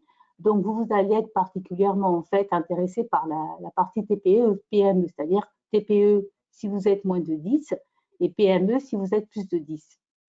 Donc, il y a un panorama un petit peu global, mais c'est pour vous parce que en fait, ce qui s'est passé avec le plan de relance, on a sorti un ensemble de dispositifs divers et variés. Donc, on s'est rendu compte que les usagers ont un petit peu de mal à se retrouver dans nos dispositifs en matière d'accompagnement à la transformation numérique. Donc là, c'est vraiment un panorama global un petit peu des différents volets sur lesquels on intervient. Donc, la partie sensibilisation, accompagnement et financement. Mais au regard un petit peu de votre cible, je pense que vous allez être surtout intéressé par la partie transformation numérique. Donc, je vais vraiment insister en fait sur ce dispositif. Donc, en règle générale, ce qu'on propose, c'est ce qu'a indiqué Julia, c'est qu'en gros, au préalable, vous puissiez en fait faire un diag de maturité digitale. Ça vous permet un petit peu de clarifier votre positionnement et d'avoir une orientation, une cartographie un petit peu de ce que vous voulez faire en matière de transformation numérique. Et par la suite, en fait, on peut vous proposer donc un dispositif d'aide qui s'appelle donc l'aide à la transformation numérique, le chèque transformation numérique, qui peut aller jusqu'à 50% de dépenses éligibles. C'est pour la partie financière. Maintenant, qu'est-ce qui est éligible en fait sur cette aide à la transformation numérique? On va avoir tout ce qui va relever de l'investissement matériel, c'est-à-dire vous avez besoin d'acheter de l'équipement informatique, des tablettes, des bornes ou des choses comme ça, ou même des fois si on fait de la billettique, d'avoir une caisse enregistreuse connectée. Ça va rentrer un petit peu dans ces dépenses éligibles. Également sur la partie investissement immatériel, tout ce qui va être en fait logiciel de facturation, ça peut être aussi des logiciels qui vont améliorer. Alors je ne connais pas bien votre secteur d'activité, mais en fait l'ensemble de logiciels, de progiciels qui vont vous permettre d'améliorer votre performance dans la gestion de votre entreprise, de votre organisation. Voilà, donc on va essayer d'avoir un petit peu un champ assez large sur cette partie matérielle et immatérielle, mais également toute la partie relative à la formation, sous réserve que ce ne soit pas pris en compte par votre OPCO. Donc ça, c'est la première chose. Donc là, vous avez vu que sur le document, on parle donc de TPE et de PME. Ça ne veut pas dire que les associations culturelles sont exclues. Alors elles vont être éligibles sous réserve qu'elles aient un modèle économique, c'est-à-dire effectivement qu'elles aient une vocation économique. Parce qu'en gros, quand on fait l'instruction, on va regarder en fait vos liasses fiscales et puis surtout votre viabilité économique. Donc, c'est avec Julia, on va vraiment essayer toujours de travailler un petit peu en amont pour voir effectivement si votre organisation a une viabilité, si elle tient la route, parce que l'idée, c'est pas de demander une aide et puis par la suite que vous soyez en incapacité de pouvoir transmettre un petit peu l'ensemble des documents qui permettent de faire le paiement. Donc, voilà un petit peu pour tout ce qui concerne la transformation numérique, parce que là, je vous ai montré un panorama de tout ce qui est chèque e-commerce, tout ce qui va être un petit peu programme transformation TPE. Je pense que ce n'est pas tellement pour vous. Vraiment, le cœur, le programme qui pourrait vous intéresser, à mon sens, c'est toute la partie relative en fait au chèque transformation numérique. Donc, comme je l'indiquais dans le document, donc c'est une aide qui va jusqu'à 50% des dépenses et qui est plafonnée à 150 000 €. Donc, c'est assez incitatif sur l'aide.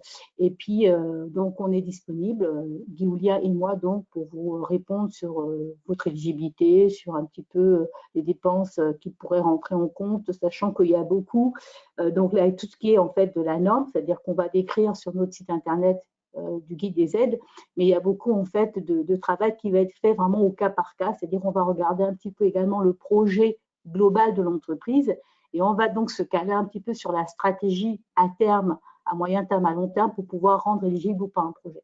Voilà, merci.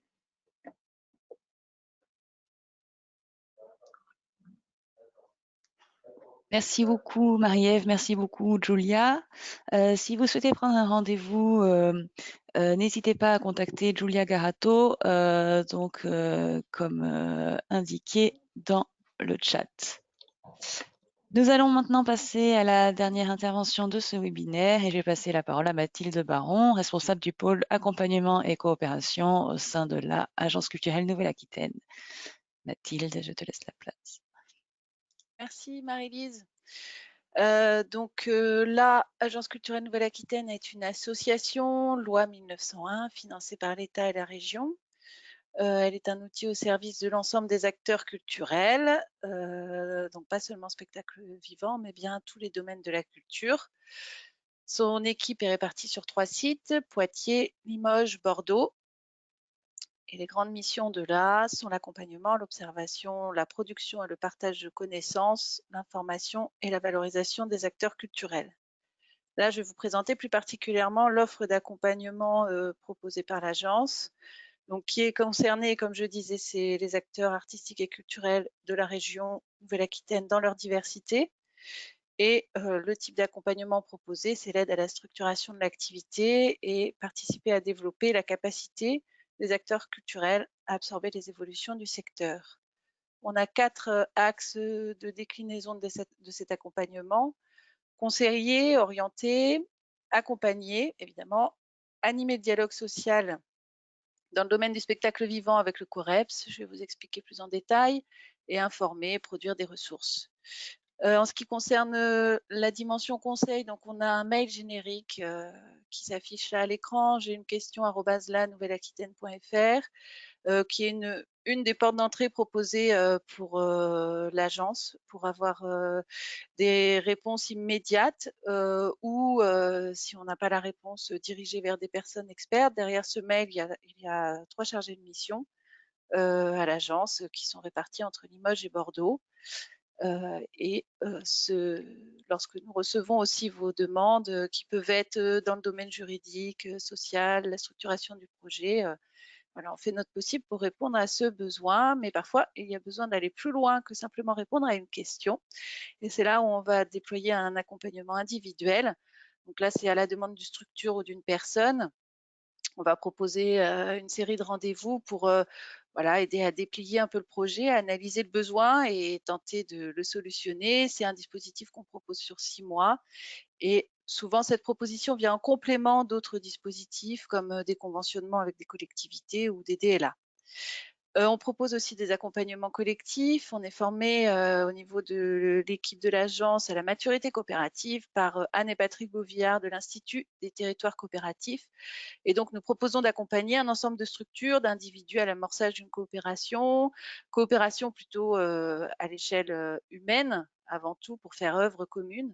À ce jour, là accompagne l'association Les 3 R, qui est une association culturelle œuvrant sur le territoire Nord-Charente. On propose aussi plus globalement un accompagnement du secteur professionnel en animant des groupes de travail thématiques et en organisant des temps forts.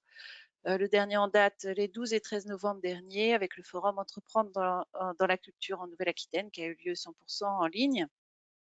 Mais on a eu l'occasion aussi de proposer des réunions d'information sur les premiers pas, notamment dans le secteur culturel. Et puis là, aujourd'hui, vous assistez à un webinaire. On en a mis plusieurs en ligne pour mettre en avant des mesures ou une actualité importante. Enfin, le COREPS, donc là, a pour mission l'animation du dialogue social à travers la coordination du COREPS. Le COREPS, donc Comité régional des professions du spectacle et de l'audiovisuel, c'est une instance démocratique, un espace de dialogue social réunissant syndicats, représentants de salariés, CGT, FO, CFE, CGC, organisations professionnelles, SINAVI, SCC, Syndéac, SMA, Profedim, les représentants de l'État, DRAC et Direct, les collectivités territoriales, particulièrement la région. On a récemment intégré les départements et quelques communautés de communes, des organismes paritaires, AFDAS, Pôle emploi, etc. Le COREPS compte une vingtaine de membres. À travers un programme de réunions mensuelles, le COREPS traite des sujets essentiellement liés à l'emploi et la formation. Ses objectifs sont améliorer les pratiques professionnelles et les conditions de travail, emploi, respect des règles, préservation des métiers, professionnalisation, loyauté de la concurrence, etc. Prévenir et désamorcer les conflits, réaliser des diagnostics partagés pour une meilleure connaissance du secteur et de ses problématiques en s'appuyant sur l'observation, s'organiser pour être une instance de veille des pratiques des employeurs et de la situation des salariés, encourager la concertation et participer à la co-construction des politiques publiques. En tant que structure culturelle, il vous est possible de faire remonter des sujets à traiter par l'intermédiaire des organisations membres en prenant contact avec le syndicat qui vous représente, en tant que structure culturelle ou en tant qu'individu, artiste, technicien, etc.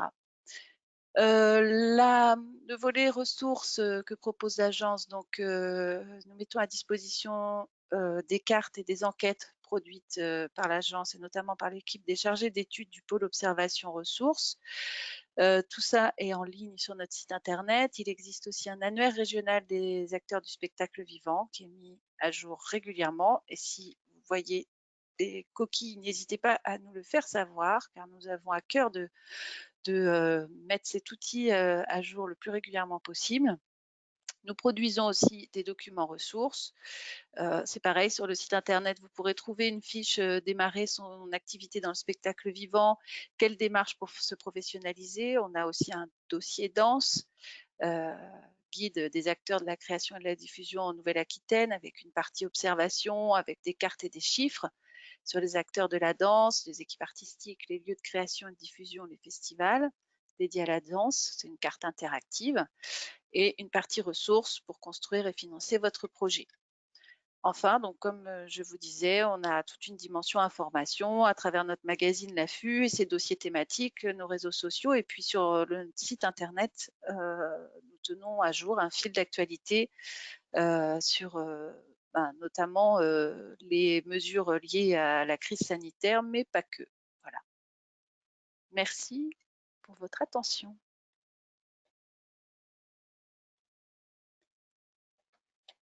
Merci Mathilde.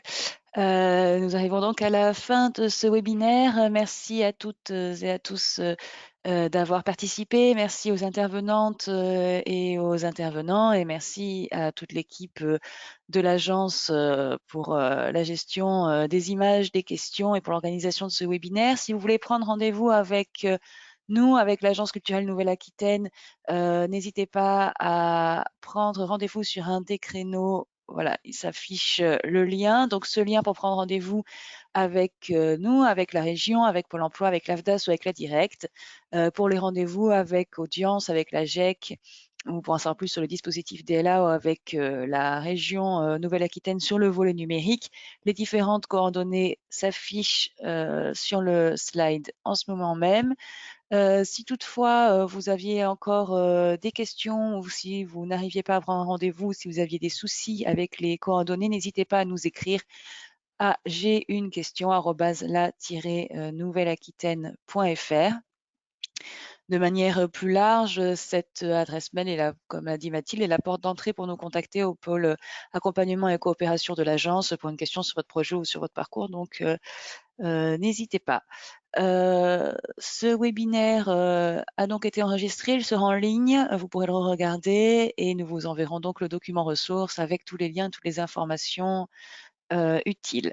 Pour rappel, les inscriptions au rendez-vous sont possibles, en tout cas sur le lien générique, jusqu'à ce soir, pour prendre des créneaux qui vont de cet après-midi à vendredi pour les créneaux les plus tardifs pour certaines structures. Merci beaucoup à tous pour votre participation et bonne journée.